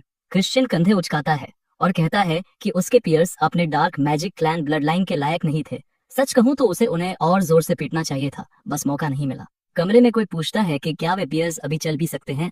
विकाउंट हाथ से इशारा कर चुप कराता है और असली मुद्दे पर आता है। वो बताता है कि असली गलती ये है कि उसने क्लैन का कीमती रिसोर्स यूज कर लिया बिना वो रिजल्ट दिए जिसकी उम्मीद थी। क्रिश्चियन सिर्फ तिरछा कर पूछता है, किस तरह के रिजल्ट? विकाउंट सपाट आवाज में कहता है, कम से कम 70% प्योरिटी। क्रिश्चियन भौं उठाता है और पूछता है, अगर 70% ना हुआ तो सजा क्या? विकाउंट साफ कहता है, कोई डार्क मैजिक टेक्निक नहीं मिलेगी, मेन हाउस से हमेशा के लिए बैन, और काउंट खजार के हाउस की विरासत भूल जाओ। क्रिश्चियन पीछे झुककर पूछता है, जज कैसे करोगे रिजल्ट? यहाँ तक कि क्लैन हेड भी अनिश्चित दिखते हैं। एशिड पास बैठा हाथ उठाता है और डियर यंगर ब्रदर कहकर सॉल्यूशन देता है। कहता है कि भले कोर मेस हो, डार्क एनर्जी क्लैश से प्योरिटी टेस्ट हो सकती है। लोइन ने 70% एब्जॉर्ब किया है। अगर क्रिश्चियन उसे हरा दे तो ये बड़ा कारनामा साबित होगा। सब जानते हैं डार्क एनर्जी क्लैश सीधा और ब्रूटल तरीका है। समान मात्रा की एनर्जी ज्यादा प्योरिटी वाला तुरंत दूसरे को क्रश करेगा और हारने वाले का कोर बर्बाद हो सकता है। क्रिश्चियन सोचता है एशिड उससे भी ज्यादा स्निकी है जितना उसने समझा था, लेकिन चैलेंज मान लेता है। कहता है अगर वो खुद को साबित कर दे तो लॉर्ड क्लैन हेड उसे यंग लॉर्ड टेस्ट लेने देगा। एशिड सहमत होता है, मेन फैमिली या ब्रांच फर्क नहीं, मैजिक एम्पायर में स्ट्रेंथ ही रूल करती है। लोग फुसफुसाते हैं शॉप में। एसिड जोड़ता है, अगर कंट्रोल नहीं हुआ तो क्लैश उसके कोर को डैमेज कर सकता है। लेवल मैच करने के लिए वो सिर्फ beginner two star dark energy use करेगा, हालांकि प्योरिटी डिफरेंस रहेगा। दोनों आमने सामने खड़े हैं। क्रिश्चियन हल्की मुस्कान के साथ कहता है, होल्ड बैक मत करो, अपने कोर की चिंता करो। एसिड थोड़ा अम्यूज्ड देखना चाहता है उसकी असली डार्क एनर्जी कैसी है। ड्यूल शुरू। दोनों डार्क एनर्जी स्किल्स फेंकते हैं, पावर पुश और पुल होती है। एसिड की आंखें फैल जाती है। क्रिश्चियन बिना अपनी एनर्जी बिल्ड किए अटैक्स रिडायरेक्ट कर रहा है। एसिड सोचता है एक्सपर्ट टू स्टार तक बढ़ाए। नाराज होकर पूछता है, बस इतना ही? कहता है, सावधान रहो, कंट्रोल खोया तो तुम्हारा कोर टूटेगा। अचानक एसिड के मुंह से खून टपकता है। क्रिश्चियन पूछता है, काफी नहीं? वो तो उसका कोर पूरी तरह तोड़ना चाहता था, लेकिन अचानक एसिड हार मान लेता है। मानता है, कम से कम 90% प्योरिटी। विकाउंट शॉक छिपा नहीं पाता। 90% शब्द भारी होकर हवा में लटक जाते हैं। क्रिश्चियन शांत कॉन्फिडेंस से कहता है, अब उसे यंग लॉर्ड बनने का अधिकार है ना? विकाउंट चुप, तनाव में। विकाउंट लैंगम कहता है, जैसा वादा था उसे यंग लॉर्ड टेस्ट का मौका मिलेगा। हालांकि कोई ब्रांच फैमिली मेंबर पहले नहीं गया। एक्टिंग प्लान हेड के रूप में वो रैंडम ट्रायल चुनेगा। क्रिश्चियन समझ जाता है वो उसे नामुमकिन ट्रायल देने वाला है। उसकी एबिलिटीज 2 स्टेज में जज होंगी। पहले टैलेंट दिखाओ, फिर ऐसा फीट पूरा करो जो यंग लॉर्ड के योग्य हो। कंडीशन साफ 3 महीने में 3 स्टार तक पहुंचना होगा। अंदर से क्रिश्चियन मुस्कुराता है, वो जीनियस है, इतना मुश्किल नहीं। विकाउंट कहता है, देखेंगे 3 महीनों में क्या करता है। बाद में विकाउंट एशिड के साथ अकेले में। वो निराश है। एशिड मानता है उसने क्रिश्चियन को अंडर एस्टिमेट किया, जिससे उसकी अपनी स्टैंडिंग गिरी। दोनों सहमत, उसे हैंडल करना होगा, वरना वो सीरियस थ्रेट बन जाएगा। विकाउंट लैंगम एशिड को दिलासा देता है और उसे याद दिलाता है कि वे 70% से ज्यादा प्योर डार्क एनर्जी लेने से क्यों बचते हैं। विकाउंट समझाता है कि जितनी ज्यादा प्योर डार्क एनर्जी कोई एब्जॉर्ब करता है, उसका रैंक बढ़ाना उतना ही मुश्किल होता जाता है और वो एक्सपोनेंशियली चैलेंजिंग बन जाता है। इसलिए एक सिंपल 3 स्टार लेवल तक पहुंचना भी उनके लिए दूसरों की तुलना में कहीं ज्यादा लंबा समय लेगा। एशिड फिर सोचता है कि अगर कोई 90% एब्जॉर्ब कर ले तो क्या होगा, और विकाउंट शांत स्वर में कहता है कि क्रिश्चियन चाहे कितना भी टैलेंटेड हो, उस बैरियर को पार नहीं कर पाएगा। उधर क्रिश्चियन खाना खाने बैठता है जब राना आती है और बताती है कि उसके हालिया परफॉर्मेंस की खबर पूरे मेंशन में फैल चुकी है। वो कहती है उसका दिल उसके लिए तेज धड़कता है और खुलकर बताती है कि उसे वो कितना करिश्मेटिक लगता है। लेकिन क्रिश्चियन उसकी सीधी बातों से थोड़ा एम्बेरस हो जाता है। मैरी धीरे से बताती है कि जब वो उसका इंतजार कर रही थी तब उसे अपने असली फीलिंग समझ आए और हर दिन उसकी गैर मौजूदगी में कितना लंबा लगता था। उसी वक्त एक और लेडी अंदर आती है और पूछती है कि क्रिश्चियन को कोई चोट तो नहीं आई। मैरी कैजुअली कहती है कि क्रिश्चियन के एजिलिटी के साथ उसे चोट लगना नामुमकिन है, लेकिन वो लेडी जिद करती है कि फिर भी चेक कर लेना चाहिए। उसका हाथ पकड़ते हुए वो मैरी से कहती है कि चिंता करना मान लेना कोई गलत बात नहीं। वो जोर से सोचती है, क्या सिर्फ वही परेशान है क्योंकि हीरो इवान ही चिंतित दिख रहा है। उधर क्रिश्चियन चुपचाप सोचता है कि उसे ये गर्माहट महसूस किए कितना समय हो गया, जब से वो उस क्रूर क्लैन से भागा था जो सिर्फ उसकी मौत चाहता था। उसकी पिछली जिंदगी बस खून खराबे से भरी रही, फिर भी उस अंधेरे अतीत में उसे दयालु दिल मिले थे। अब उसके पास इतनी ताकत है कि वो शब्द कह सके जो वो तब नहीं कह पाया। उस पल वो धीरे से मैरी को धन्यवाद देता है। वो पहले उलझन में पड़ती है, लेकिन वो दोबारा शुक्रिया कहता है उसके धैर्य के लिए और उसका इंतजार करने के लिए। खुशी की लहर उसे घेर लेती है, उसका दिल और तेज धड़कने लगता है। क्रिश्चियन चिढ़ाता है कि उसके पास दिल है ही नहीं, और वो तुरंत जवाब देती है कि यंग मास्टर क्रिश्चियन ने ही वो चुरा लिया है। वो कहता है कि चूंकि उसने उसका इंतजार किया, उसे इनाम मिलना चाहिए और साथ में टहलने का सुझाव देता है। वो हड़बड़ा जाती है, पूछती है क्या सच में? वो शांत स्वर में हाँ कहता है। बाहर निकलते ही वो बताता है कि उसे 3 महीने में 3 स्टार तक पहुंचना है और मानता है कि ये टाइट चैलेंज होगा। ब्रांच फैमिली ट्यूटर्स की गाइडेंस के बावजूद मुश्किल होगा और 90% प्योर डार्क एनर्जी अकेले मैनेज करना लगभग नामुमकिन है। मैरी मजाक में कहती है कि वो जहाँ जाता है वहाँ ट्रबल मचाने से बाज नहीं आता। अचानक उसकी आंटी आती है और वो सम्मान से अभिवादन करता है। वो कहती है शायद अभी गार्डन में इतना केयरफ्री घूमना ठीक नहीं, और पूछती है क्या उसने ट्रेनिंग के लिए टीचर ढूंढ लिया है। क्रिश्चियन हल्के से कहता है शायद वो ये रोल ले सकती है, लेकिन वो बिना हिचक मना कर देती है। वो मजाक में कहता है कि उन्होंने बेवजह उसकी उम्मीद बढ़ा दी। वो उसे साथ आने को कहती है। जाने से पहले वो मैरी से माफी मांगता है और डिनर पर मिलने का वादा करता है। चलते हुए वो मानता है कि उसे नहीं पता वो किसे टीचर बनाकर मिलवाएंगी, लेकिन शुक्रिया अदा करता है। वो कहती है ये शुक्रिया की बात नहीं और वो खुद समझ जाएगा। वो चेतावनी देती है कि टीचर अपने तरीकों में जेंटल नहीं है और उसके किसी भी भाई बहन ने उनकी ट्रेनिंग झेली नहीं। फिर भी वो कहती है अपना बेस्ट देना, क्योंकि ऐसा मौका दोबारा नहीं मिलेगा। चलते चलते वे एक छोटे बच्चे को देखते हैं। क्रिश्चियन कहता है वो बच्चा खोया हुआ लगता है। वो उसके बाल सहलाकर उसके माता पिता के बारे में पूछता है, लेकिन अचानक उसे शौक लगता है। उसकी आंटी कहती है पहले शिष्टाचार दिखाओ। वो समझता है सामने खड़ा बच्चा असल में क्लैन हेड का इंकारनेशन है। वो सम्मानपूर्वक अभिवादन करता है। ध्यान से देखते हुए उसे महसूस होता है कि बच्चे की पावर करीब 90%, शायद उससे भी ऊपर है। वो मन ही मन मानता है कि बच्चे ने सच में कुछ असाधारण हासिल किया है। क्लैन हेड विनम्रता से तारीफ स्वीकारते हैं, लेकिन कहते हैं ये लापरवाह फैसला था। वो बताते हैं कि 80% एब्जॉर्ब करने के बाद भी उन्होंने दूसरों से ज्यादा खतरनाक बैरियर्स झेले हैं। यहाँ तक कि प्रोजेनिटर भी डेमन एम्परर की कृपा के बिना उस स्टेज तक नहीं पहुंचता। वो कहते हैं वे कल्पना भी नहीं कर सकते कि क्रिश्चियन किन बैरियर्स का सामना करेगा, इसलिए वो ऑफर करते हैं कि चाहे तो वो कुछ प्योर डार्क एनर्जी वापस लौटा सकता है। क्रिश्चियन की टैलेंट से वो 80% मैनेज कर सकता है, उससे ज्यादा बस लालच होगा। गहरी सांस लेकर क्रिश्चियन ईमानदारी से सवाल पूछता है, जिससे उसकी आंटी शॉक हो जाती है। वो कहता है डार्क मैजिक क्लैन चाहे मिस्टिक या अनडेड मैजिक क्लैन जितना स्ट्रांग ना हो, फिर भी 12 नोबल क्लैंस में सबसे कमजोर समझा जाता है। क्रिश्चियन कहता है कि क्लैन हेड की उपलब्धियों से क्लैन फला फूला है, लेकिन लोग कहते हैं क्लैन ने कुछ खो दिया है। वो मानता है वजह बस एक हो सकती है, 8 स्टार से ऊपर एब्सोल्यूट स्टेज तक पहुंचे लोग कम हैं। वो भविष्य सोचता है जब डेमन किंग ऑफ कार्नेज हमला करेगा, तब तक नॉर्डियन जा चुका होगा और क्लैन के पास 8 स्टार वॉरियर्स नहीं बचेंगे, बस कुछ 7 स्टार फीन्स होंगे और क्लैन 10,000 सैनिकों संग भी गिर जाएगा। वे अंत में गुलाम बनेंगे। इससे साफ है 8 स्टार और ऊपर के एब्सोल्यूट स्टेज वॉरियर्स क्लैन के लिए कितने जरूरी हैं। क्लैन हेड मानते हैं कि डार्क एनर्जी के बोझ से कुचल जाने का डर असली है, लेकिन वो पूछते हैं क्या क्रिश्चियन जिज्ञासु है। क्रिश्चियन सोचता है क्या उसकी पावर बस क्लैन को मजबूत करेगी या वो इन ट्रायल्स को पार कर अनंत शक्ति वाला अस्तित्व बनेगा। क्लैन हेड हंसते हैं, कहते हैं उम्मीद है वो बाद में पछताएगा नहीं। अचानक शौक और पलक झपकते ही वो घने जंगल में खड़ा है। उसे बताया जाता है पहला कदम बस सरवाइव करना है। अचानक खतरे का एहसास उसे घेरता है। उधर क्लैन हेड और आंटी देख रहे हैं। आंटी कहती है 2 स्टार बच्चे को 4 मैजिक मॉन्स्टर्स के बीच फेंकना खतरनाक है। क्लैन हेड चुटकी लेते हैं, एक मॉन्स्टर काफी होता क्या। जंगल में क्रिश्चियन को कुछ हिस्सा दिखता है, क्या वो रॉक लिजर्ड है। क्लैन हेड शांत स्वर में कहते हैं मौत के किनारे धकेले जाने पर ही प्योर डार्क एनर्जी की असली समझ आती है। आंटी बस दुआ करती है कि वो ज्यादा न सहे। फिर क्लैन हेड पूछते हैं क्या मिठाइयाँ तैयार हैं। वो मिठाइयाँ निकालती हैं। वो खुश हो जाते हैं, कहते हैं डार्क एनर्जी यूज करने के बाद उन्हें मिठाई की क्रेविंग होती है। आराम से बैठकर वो मूवी देखने लगते हैं, कहते हैं अंधेरे में देखना बेस्ट लगता है।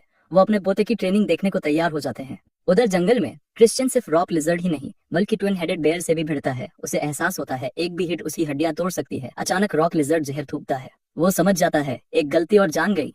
फिर भी वो खुद को याद दिलाता है ये ट्रेनिंग असाइनमेंट है।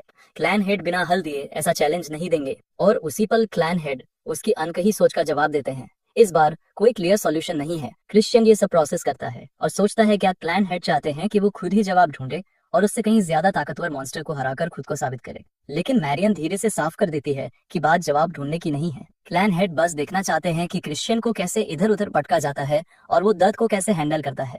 क्रिश्चियन हल्की सांस छोड़ता है और इस सच्चाई को स्वीकार कर लेता है।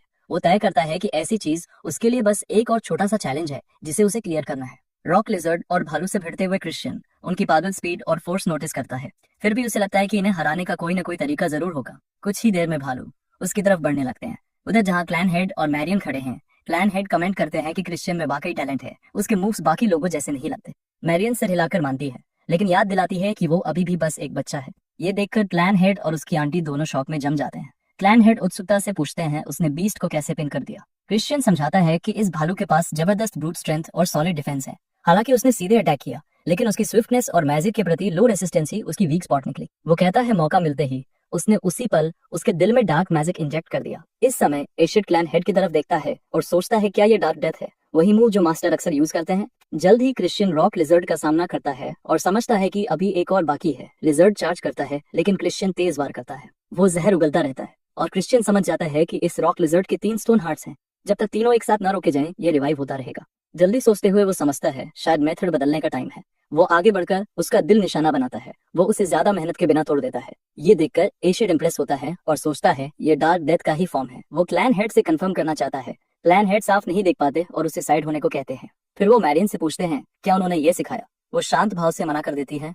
फिर वो जोड़ते हैं कि अब डार्क मैजिक पढ़ने की जरूरत ही क्या है, लेकिन क्लैन हेड उन्हें बीच में रोक देते हैं। कहते हैं फिलहाल इतना काफी है क्योंकि टास्क पूरा हो चुका है। कुछ देर बाद क्रिश्चियन वहाँ पहुंचता है जहाँ क्लैन हेड बैठे हैं। क्लैन हेड कहते हैं उसका परफॉर्मेंस उम्मीद से बढ़कर था, उसने अच्छा किया। क्रिश्चियन सांस संभालते हुए कहता है ये एक बड़ा लेसन था और मास्टर की वजह से वो खुद समझ पाया कि डार्क मैजिक कैसे अप्लाई करनी है। क्लैन हेड आंखें सिकोड़कर उसे ओवर कॉन्फिडेंट न होने की चेतावनी देते हैं और कहते हैं अब असली ट्रेनिंग शुरू होगी। वो बाकी 2 को बाहर जाने का इशारा करते हैं। वे समझ जाते हैं और चुपचाप निकल जाते हैं। क्रिश्चियन और क्लैन हेड अकेले रह जाते हैं। पहले लेसन से पहले क्लैन हेड पूछते हैं मैजिक असल में है क्या। क्रिश्चियन जवाब देता है परफेक्ट डार्कनेस से दुश्मन को कंट्रोल करना। क्लैन हेड पूछते हैं परफेक्ट डार्कनेस मतलब क्या, और उस पल क्रिश्चियन के पास जवाब नहीं होता। क्लैन हेड उसे ध्यान से सुनने को कहते हैं। वो बताते हैं कि सील अनलॉक करना वहीं से शुरू होता है जहां सारी डार्कनेस छुपी है और उसे कदम दर कदम आगे बढ़ना होगा। वो कहते हैं जब वो गहरी सीढ़ियां उतरेगा, नीचे 12 एबिस उसका इंतजार कर रहे होंगे। फिर वो मंत्र जपते हैं, ज्ञान की तलाश में कौवे को बुलाते हैं, उसे स्वीकारने और अंधेरे में अपने मालिक को निकलने का आदेश देते हैं। मंत्र खत्म करते ही वो हाथ आगे बढ़ाते हैं और डार्क एनर्जी आकार लेने लगती है। क्रिश्चियन हैरान होकर देखता है, काली रोशनी की चमक चारों ओर फैलती है। अचानक उसकी गर्दन पर तेज एहसास होता है जैसे कुछ काट गया हो। शरीर सही है लेकिन एहसास बिल्कुल असली है। क्लैन हेड शांत स्वर में बताते हैं ये कॉन्सेप्चुअल ब्लेड है जो सिर्फ वही काटती है जिसे काटना चाहे। इसे ब्लैक स्वॉर्ड कहते हैं। डार्क मैजिक से बनी भयानक ऊर्जा। वो उसे 1 महीना देते हैं इस ब्लैक स्वॉर्ड को रिफाइन करने के लिए। वो ट्रेनिंग शुरू करता है, थककर शर्ट उतार देता है, खुद को देखकर सोचता है थोड़ा वजन बढ़ाना चाहिए। फर्श पर गिरते हुए सोचता है एक बार और ट्रेनिंग करूं। वो फिर डार्क एनर्जी स्किल्स प्रैक्टिस करने लगता है, लेकिन जल्दी समझ जाता है आसान नहीं है। 10 सेकंड से ज्यादा स्टेबल रखना मुश्किल है, और ये क्लैन हेड की डार्कनेस जैसा नहीं लगता। उनकी तो बिल्कुल संपूर्ण अंधकार जैसी थी। फिर भी वो सोचता है अगर चलता रहा तो 12 एबिस में कहीं ना कहीं सीक्रेट नोट होगा। उधर क्लैन हेड और मैरियन सीढ़ियां उतर रहे हैं। सोचते हैं अब तक वो अपनी लिमिट समझ चुका होगा। मैरियन कहती है 2 महीने ही बचे हैं यंग यॉर्ड एग्जाम के लिए। क्लैन हेड कहते हैं इतनी प्योर डार्क मैजिक के साथ तेज प्रोग्रेस नामुमकिन है, जबरदस्ती दीवार से टकराएगा। फिर वे वहां पहुंचते हैं जहां क्रिश्चियन ट्रेनिंग कर रहा है। वो उन्हें देखकर कहता है लगा आप थोड़ी देर से आएंगे। वो दोनों हैरान रह जाते हैं। क्रिश्चियन शुक्रिया कहता है, उनकी गाइडेंस से वो 3 स्टार पहुंच गया, उम्मीद से ज्यादा। उसे 1 हफ्ता लगा डार्क स्वॉर्ड बनाने में। अब उसे समझ आता है 12 हैबिट्स मतलब डार्क स्वॉर्ड के 12 गुण। क्लैन हेड सोचते हैं वो सच में टास्क समझ गया, असली डार्क स्वॉर्ड मैनिफेस्ट कर ली। उन्हें बेसिक डार्क स्वॉर्ड में 1 साल लगा था, 12 डार्क मैजिक समझने में पूरी जिंदगी लगती, और इसने 1 महीने में कर दिखाया। क्या यही उसकी लंबी यात्रा के अंत की आशा की किरण है? बाद में क्लैन हेड कहते हैं कल के लिए तैयार रहो, अब आसान लेसन नहीं होंगे। क्रिश्चियन उत्साह से सिर हिलाता है। वो सोचता है एक बैरियर पार हो गया, शायद खुद को रिवॉर्ड देना चाहिए। वो लिकर वाले एरिया में जाता है, सजी हुई बोतलें देखकर खुश हो जाता है। एक क्लासी बोतल उठाता है, सोचता है ये वही महंगी बूज है जिसका स्वाद वो कभी सोच भी नहीं सकता था। चुपके से पीने का प्लान है, मैरी को पता ना चले।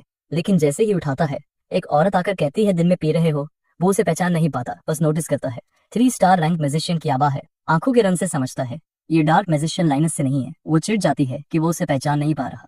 बिना चेतावनी उसे धक्का दे देती है। गार्ड रोकने की कोशिश करता है। क्रिश्चियन जमीन पर बैठा रह जाता है। एक आदमी भागता हुआ आता है। वो बताता है ये यंग लेडी मरिका है, ultimate poison dark magic family से। क्रिश्चियन सोचता है क्या ये उसकी फियांसे हैं, लेकिन साफ होता है वो उसकी एक्स फियांसे हैं। मरिका की यादें लौटती हैं। जब वो 8 साल की थी, गार्डन में बोर हो रही थी। लोग उसे नाजायज बच्ची कहते थे। उसी वक्त छोटा क्रिश्चियन उसके पास आया था। वो चिल्लाई मैं बच्ची नहीं, मैं मरीसा हूँ। क्रिश्चियन ने अपना नाम बताया। उसने कहा बड़े लोग परेशान करे तो बड़े होकर उनसे बदला लेना। उसने मन ही मन कसम खाई सबसे ताकतवर डार्क मैच बनेगी। क्रिश्चियन को उसका जज्बा इंटरेस्टिंग लगा। वो बोला अगर तुम सबसे स्ट्रांग बनोगी तो मुझे तुम्हारे गुड साइड पर रहना चाहिए। उसने हाथ बढ़ाया, डार्क मैच हाउस घुमाने का ऑफर दिया। वो हिचकिचाई, फिर मान गई। अब मरीसा उस याद को एक तरफ धकेल देती है, लेकिन फिर भी उसके सीने में हल्की सी चुभन रह जाती है। भले ही वो एंगेजमेंट सिर्फ दोनों फैमिलीज के बीच टेंशन कम करने के लिए थी, लेकिन रातों को उसे चैन नहीं मिलता था। वो सोचती रहती थी कि अगर वो रिश्ता सच में आगे बढ़ता तो उनका फ्यूचर कैसा होता। लेकिन अब वो जानती है कि वो अब पहले जैसी बेवकूफ नहीं रही। बाद में वो अपने बिस्तर से उठती है और विकाउंट लैंगम से मिलने चली जाती है। वो उसे शालीनता से वेलकम करता है और पूछता है कि वो यहाँ किस लिए आई है। वो उसे याद दिलाती है कि उनके दोनों परिवारों के न्यूट्रल टेरिटरी में एक रिलिक प्रकट हुई है। वो इस बात को स्वीकार करता है और पूछता है कि ultimate poison dark magic family इसे कैसे हैंडल करने वाली है। वो याद दिलाता है कि पिछली बार रिलिक उनके पास रही थी, तो क्या इस बार वो सरेंडर करने का प्लान कर रहे हैं। मरीसा सख्ती से कहती है कि इसे छोड़ना कोई ऑप्शन नहीं है, और साफ करती है कि अगर रोज बदल जाते तो डार्क मैच फैमिली भी पीछे नहीं हटती। रिकाउंट नोट करता है कि वो एक फेयर सॉल्यूशन प्रपोज कर रही है, और वो हामी भरती है ये सुझाव देते हुए कि दोनों साइड्स एक्सप्लोरेशन टीम भेजें और जो पहले रिलिक ढूंढ ले वही रखे। वो ये भी जोड़ती है कि टीम में 10 से ज्यादा 3 स्टार या उससे नीचे रैंक के डार्क मैच नहीं होने चाहिए। विकाउंट लैंगम पूछता है कि क्या ये डायरेक्ट कॉन्फ्लिक्ट रोकने के लिए है, और वो कंफर्म करती है, समझाते हुए कि अगर दोनों फैमिलीज को भारी नुकसान हुआ तो इसका फायदा उनके दुश्मनों को होगा। वो ये भी जोड़ती है कि डेमन किंग के कासल की स्थिति भी हाल ही में अस्थिर रही है। विकाउंट उसकी शर्तें मान लेता है, लेकिन एक अतिरिक्त शर्त रखता है जो मरीसा को सतर्क कर देती है। वो साफ करता है कि अगर ultimate poison dark magic family ने समझौता तोड़ा तो डार्क मैच फैमिली इस रिलिक के साथ पिछली वाली भी क्लेम करेगी। मरीसा पूछती है कि समझौता तोड़ने से उसका मतलब क्या है। वो समझाता है कि वो किसी भी अंडरहैंडेड चाल की बात कर रहा है, जैसे इनकी एक्सप्लोरेशन टीम में दखल देना, क्योंकि ट्रैप्स और रुकावटें अल्टीमेट पॉइजन फैमिली की पहचान है। वो उसे भरोसा दिलाती है कि कोई चाल नहीं चलेगी और अतिरिक्त शर्त स्वीकार करती है। विकाउंट सिर हिलाता है और पूछता है कि क्या वो खुद टीम लीड करेगी। वो पुष्टि करती है कि हाँ, वो खुद लीड करेगी। वो मुस्कुराकर कहता है कि लगता है उसे मशहूर माइरिड पॉइजन मैडन की ताकत देखने का मौका मिलेगा। मरीसा कहती है कि एक्सपेडिशन के दिन वो तैयार और इंतजार में होगी। मीटिंग खत्म होने के बाद विकाउंट उठता है और शतरंज खेलने बैठ जाता है। हर मोहरे को रखते हुए वो सोचता है कि मरीसा को कैसे आउट मैन्यूवर करना है।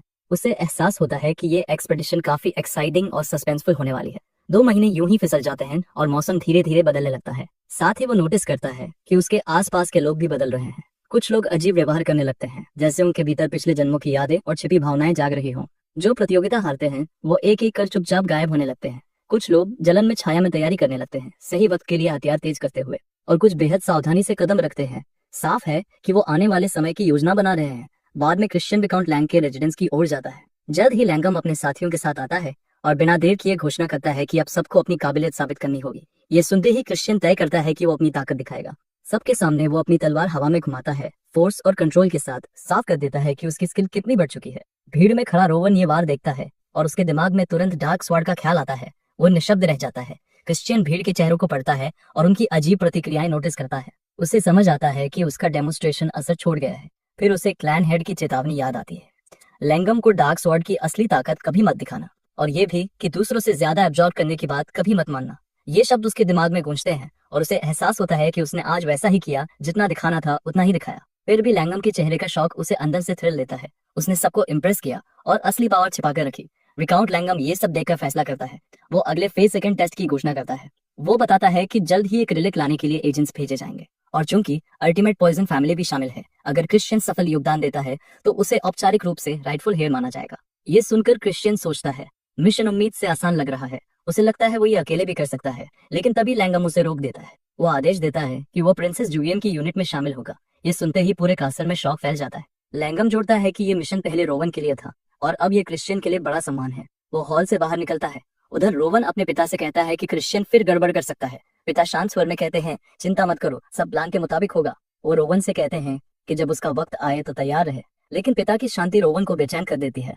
अगली सुबह क्रिश्चियन निकलता है, विचारों में खोया हुआ। उसे शक होता है कि लैंगम ने उसे ऐसा मिशन दिया है जो उसकी जान ले सकता है। डर उसके दिमाग में घूमता रहता है। उसे याद आता है ये मिशन असल में रोवन के लिए था। इतिहास में क्या हुआ था वो जानता है। उस समय रोवन ही हेयर था, वो नहीं। लेकिन ग्रेट वॉर के दौरान रोवन का कोई जिक्र नहीं। ये बात उसे भीतर तक हिला देती है। तभी उसका कुत्ता बोल उठता है, चिढ़ाते हुए, सच जानना है तो मुझे सहलाते रहो। झुंझलाहट और जिज्ञासा के बीच फंसा क्रिश्चियन मान जाता है। कुत्ता बताता है, डेविल्स रिलिक की घटना एक छिपा हुआ संघर्ष था जिसे कभी सार्वजनिक नहीं किया गया। रिलिक की खोज के दौरान डार्क मैज हाउस लगभग मिट गया था। अल्टीमेट पॉइजन फैमिली को भी भारी नुकसान हुआ, लेकिन सच दबा दिया गया और यही घटना एक बड़े विनाश का बीज बनी। नोर्डियन को मार्की लैंगम के बेटे ने मारा था। अगर वो न मरता तो daemon king of evil blood इतनी आसानी से डार्क मैच फैमिली पर कब्जा नहीं कर पाता। उस एक मौत ने विनाश का युग जल्दी ला दिया। क्रिश्चियन जम जाता है। क्या इस इतिहास में उसे रोवन की जगह मरना है? उसे समझ आता है ये सिर्फ टेस्ट नहीं, एक खतरनाक प्लान है। फिलहाल सबूत नहीं है तो वो लापरवाही से कदम नहीं उठाएगा। वो खुद को याद दिलाता है अभी वो सिर्फ 3 स्टार है। वो बाहर निकलने का फैसला करता है, तभी कोई उसे रोकता है। वो पीछे मुड़कर देखता है। एक लड़का गुस्से से खड़ा है। लड़का कहता है, सुना है तुम एक्सपेडिशन में जा रहे हो। मैं नहीं जाऊंगा, लेकिन ये मिशन रोवन के लिए था, ध्यान रखना। क्रिश्चियन शांत स्वर में पूछता है, क्या तुम चाहते हो मैं कुछ न करूं? वो जोड़ता है, लैंगम ने मुझे ये टास्क दिया क्योंकि उसे लगा रोवन इसे सही से हैंडल नहीं कर पाएगा। ये शब्द तीर की तरह लगते हैं। लड़का गुस्से में तलवार घुमाते हुए हमला करता है। ब्लेड हवा चीरती है, लेकिन क्रिश्चियन स्मूदली साइड हो जाता है। लड़का स्तब्ध रह जाता है।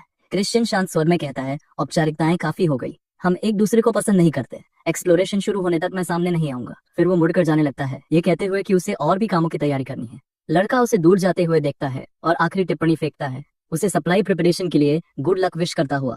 क्रिश्चियन पूरी तरह बेफिक्र चाल से आगे बढ़ता रहता है। उसके पीछे लड़का धीरे धीरे अपनी तलवार नीचे करता है। उसकी नजरें क्रिश्चियन की पीठ पर टिकी रहती हैं। उसके दिमाग में एक साफ विचार बनता है। उसे एहसास होता है कि क्रिश्चियन ने सीधा ब्लेड की तरफ देखा था, बिना जरा सा भी घबराए, और आखिरी पल में ही मूव किया, जानबूझकर अटैक को मिस होने दिया। उसी पर लड़का समझ जाता है कि क्रिश्चियन उसकी कल्पना से कहीं ज्यादा खतरनाक है। जब क्रिश्चियन आखिरकार टाउन पहुंचता है, सड़कों पर पहले से ही हलचल मची होती है। उसके चारों ओर कई दुकानें अपने साइन प्रिंट कर रही है या डिस्प्ले सजा रही है। रंग चटक लग रहे हैं, खाने की खुशबू हवा में तैर रही है और लोगों की बातचीत चारों तरफ गूंज रही है।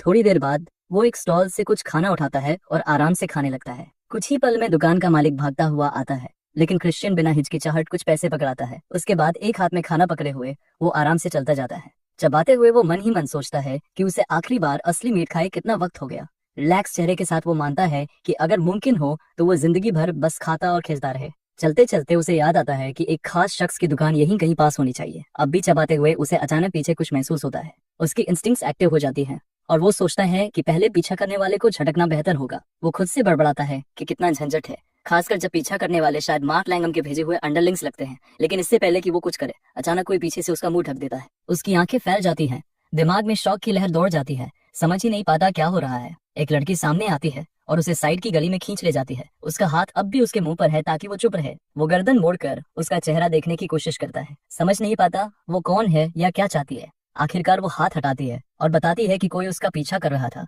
लेकिन उसके सबऑर्डिनेट्स ने मामला संभाल लिया है। अब वो आराम कर सकता है। अब भी हैरान क्रिश्चियन हल्की ऊंची आवाज में पूछता है कि मुंह दबाकर घसीटे जाने के बाद कोई शांत कैसे रह सकता है। फिर वो सीधा पूछता है, तुम हो कौन? लड़की शांत स्वर में बताती है कि वो इविल किंग कासल से है। ये सुनते ही उसका शरीर पल भर को जम जाता है। फिर लड़की बताती है कि वो उन अशुभ संकेतों को रोकने की कोशिश कर रही है जो इविल किंग कासल में फैलने लगे हैं। वो कहती है कि उन्हें अभी निकल जाना चाहिए और पूछती है क्या वो साथ आएगा। हैरान होने के बावजूद क्रिश्चियन ज्यादा देर नहीं सोचता। आखिरकार वो सिर हिलाता है और कहता है रास्ता दिखाओ। वो दोनों चलने लगते हैं, लड़की थोड़ी आगे। कुछ देर बाद वो पूछता है हम कितनी दूर जा रहे हैं। वो बिना मुड़े समझाने लगती है कि असल में क्या चल रहा है। हाल ही में इविल किंग कासल के लोग बिना कोई निशान छोड़े गायब हो रहे हैं। वो बताती है कि कासल के सेफ जोन्स भी एक एक करके नष्ट हो रहे हैं। साथ ही इविल किंग कासल खुद 3 बड़ी फैमिलीज के लगातार संघर्ष में फंसा क्षेत्र है, एक ऐसी जगह जिसे मूल रूप से डर ने शासित किया। उसके मुताबिक उन फैमिलीज के हेड्स को अपने लोगों की जिंदगी या मौत से कोई फर्क नहीं पड़ता। इसीलिए उसने कई फैमिलीज की मदद लेने का फैसला किया ताकि अराजकता फैलाने वाली क्रिमिनल फोर्सेस को खत्म किया जा सके। लेकिन वो मानती है कि बिना बदले में कुछ दिए वो मदद नहीं मांग सकती। वो वादा करती है कि जानकारी देगी, ऐसी जानकारी जो डार्क मैच फैमिली पर मंडराते तूफान को शांत कर सकती है। ये सुनकर क्रिश्चियन पूरी तरह स्तब्ध रह जाता है। फिर लड़की और भी भारी सच बताती है। वो खुलासा करती है कि मार्की लैंगम गुप्त रूप से ultimate poison dark magic family के एक हाई रैंकिंग व्यक्ति के साथ काम कर रहा है। उनका साझा लक्ष्य है मरिसा को खत्म करना। ये सुनते ही क्रिश्चियन पर एक और शौक की लहर गिरती है।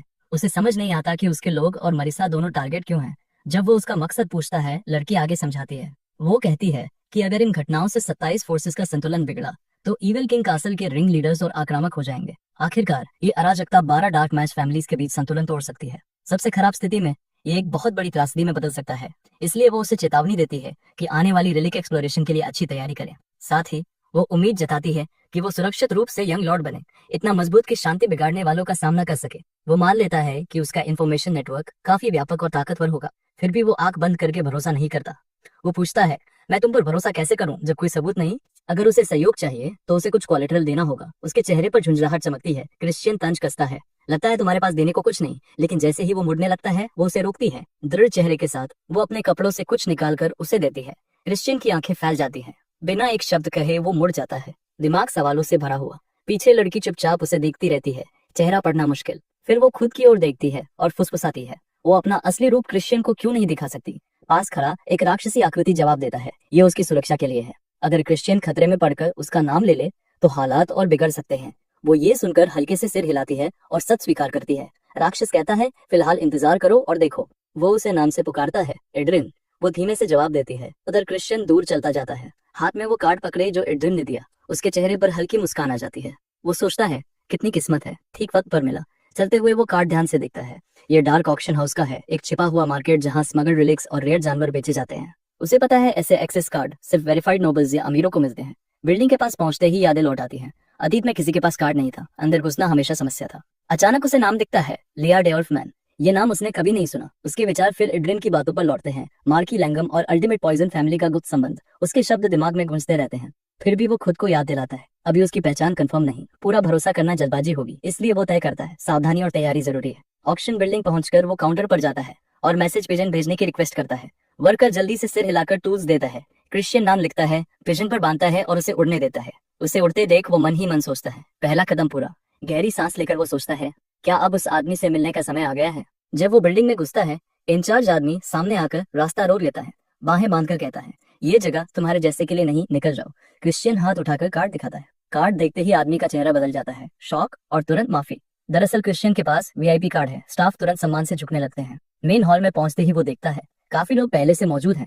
थोड़ी देर बाद एक आदमी पास आता है और उलझन भरे चेहरे से पूछता है क्या आप लिया डे वुल्फमैन हैं। क्रिश्चियन शांत स्वर में जवाब देता है आज के लिए हाँ। फिर पूछता है कोई समस्या। आदमी उसकी आवाज पर शक करता है, सोचता है नाम के हिसाब से आवाज बहुत गहरी है, लेकिन कहता है नहीं, कोई समस्या नहीं। क्रिश्चियन संयम रखते हुए कहता है मुझे ब्रांच मैनेजर के पास ले चलो।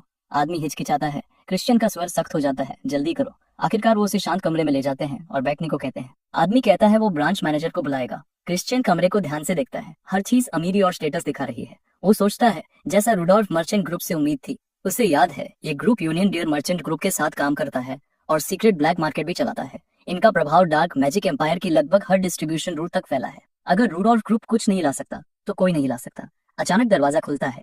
एक महिला अधिकार भरे अंदाज में अंदर आती है। वो अपना परिचय देती है, रूविड, ऑक्शन हाउस की ब्रांच मैनेजर और रुडोल्फ मर्चेंट ग्रुप की हेड। वो पूछती है आपने मुझे बुलाया। क्रिश्चियन बिना हिचकिचाहट कहता है रूइना को बुलाओ। रूविड जम जाती है, नाम दोहराती है उलझन में। क्रिश्चियन सीधा देखता है तुम जानती हो वो कौन है डियर मर्चेंट ओनर। वो मानती है कि वो रूइना को जानती है, लेकिन समझ नहीं पाती उसका मतलब क्या है।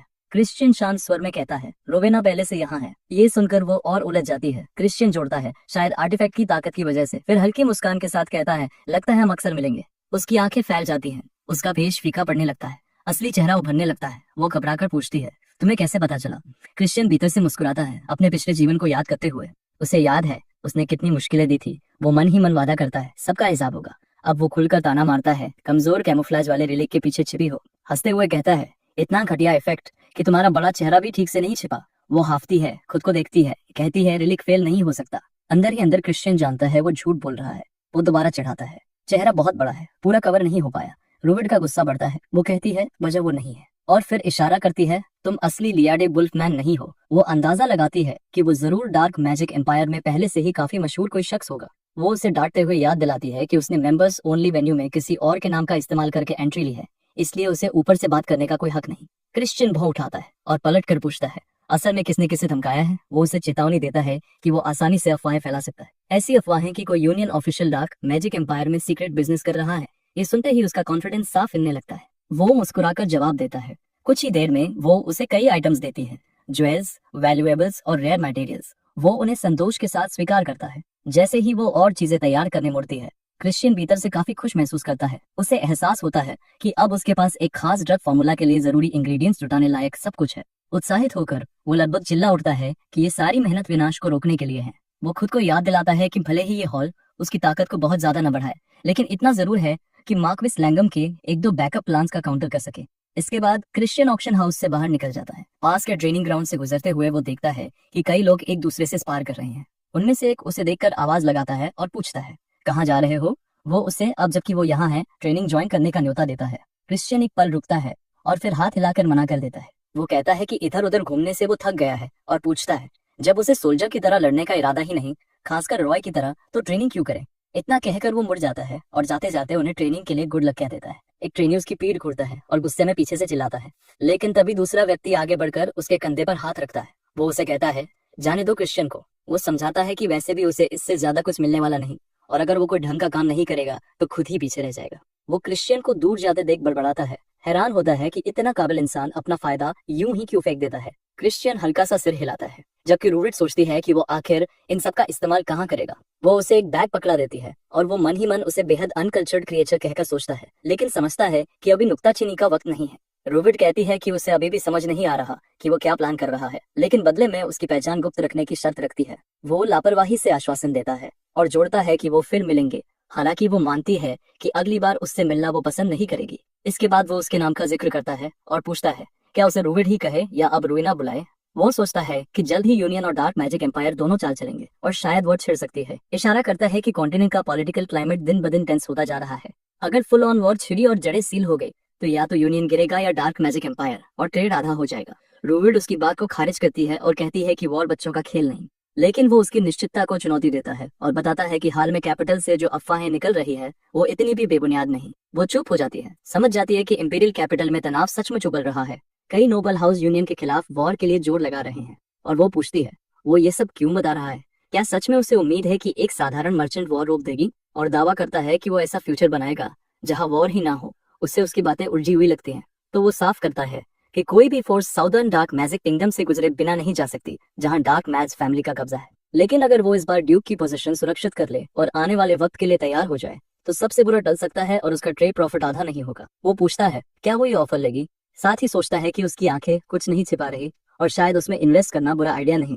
आखिरकार वो उसका हाथ थाम लेती है और मान जाती है, लेकिन चेतावनी देती है, अगर वादा तोड़ा तो वो बिना हिचक उसे छोड़ देगी। क्रिश्चियन ठंडे अंदाज में कहता है, वो अपनी बात दोहराता नहीं और मन ही मन सोचता है कि भले उसने उसे कभी पतन से बचाया हो। वो उसे मिस्टर मनीबैग कहकर विदा देता है और सुरक्षित रहने को कहता है। उधर कहीं और क्रिश्चियन काम में जुट जाता है, ये सोचते हुए कि जब ultimate poison dark magic family का कोई ताकतवर व्यक्ति शामिल है तो एंटीडोट तैयार रखना समझदारी है। काफी वक्त हो गया उसे बनाए हुए और उसे यकीन नहीं कि इस बार परफेक्ट बनेगा। अपने पिछले जीवन में प्रसिद्ध मेडिकल क्लान में क्रिश्चियन लॉ को स्थिर रखने की कोशिश में जूझता है और बड़बड़ाता है कि ये कितनी कमजोर है। एल्रा उसे और जोर से हवा देने को कहती है, याद दिलाती है कि उनका क्लान फायर कंट्रोल में कभी हारता नहीं। वो पलटकर शिकायत करता है और पूछता है, वो आखिर है कौन?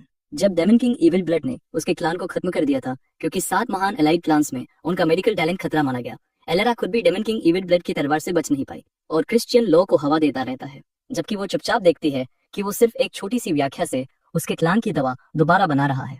वो सोचती है ऐसा कोई उसके जीवन में पहले क्यों नहीं आया। क्रिश्चियन कहता है कि प्रसिद्ध मेडिकल क्लान जिसे कभी संत जैसा माना जाता था अब बिखर रहा है क्योंकि हाउस का हेड खून खांस रहा है। उसे पता है कि डेमन किंग इविल ब्लड का वार झेलकर वो जिंदा है तो सिर्फ उसकी दवा की वजह से। एल्रा खांसते हुए खुद को उठाती है और कहती है कि जब दुनिया में इतने लोग दर्द में हैं, वो लेट नहीं सकती। वो दुख जताता है कि प्रसिद्ध मेडिकल क्लान की वंश रेखा खत्म हो रही है और कहता है अतीत छोड़ो, रिकवर करो। वो टेबल से किताब उठाकर उसे देती है और बताती है कि इसमें उनके क्लान की बची हुई सीक्रेट टेक्निक्स हैं और उससे कहती है इसे स्वीकार करो। वो लगातार खांसती रहती है और वो उसे आराम करने को कहता है, लेकिन वो उसका हाथ कसकर पकड़ लेती है और कहती है दर्द में पड़े लोगों को उसके लिए बचाना ताकि वो बिना पछतावे इस दुनिया से जा सके। वो किताब देती है और वो धीमे से पूछता है क्या अब वो उसे मास्टर कह सकता है। उसे अजीब लगता है किसी ऐसे को मास्टर कहना जो खुद खड़ा भी नहीं हो पा रहा, लेकिन वो समझता है कि उसने सही इंसान चुना। उस दिन से क्रिश्चियन प्रसिद्ध मेडिकल प्लान का 27वां हेड बन जाता है। भले ही किताब का सिर्फ हिस्सा ही बचा हो और वो पूरी तरह उनके आदर्शों को ना समेट पाए, वो वादा निभाने के लिए बैटलफील्ड पर उतरता है और अंततः बैटलफील्ड का सेंट कहलाता है। अब वर्तमान में क्रिश्चियन धीरे से फुसफुसाता है मास्टर शायद कहीं शांति से रह रही होगी, लेकिन इस जीवन में भी वो अपना वादा निभाएगा। उधर दूसरी तरफ मारिस को आखिरकार अपने यंग लॉर्ड से एक लेटर मिलता है। वो खुशी से मुस्कुराता है और याद करता है कि जब मीरियन गंभीर होती थी तो कैसे बवाल मचा देती थी। वो सोचता है ये लड़का आखिर किसका बेटा है। फिर वो लेटर खोलता है उत्सुकता से देखने के लिए कि उसमें क्या है और पास खड़े व्यक्ति की तरफ देखते हुए कहता है अब उसके लिए तैयारी शुरू करने का वक्त आ गया है।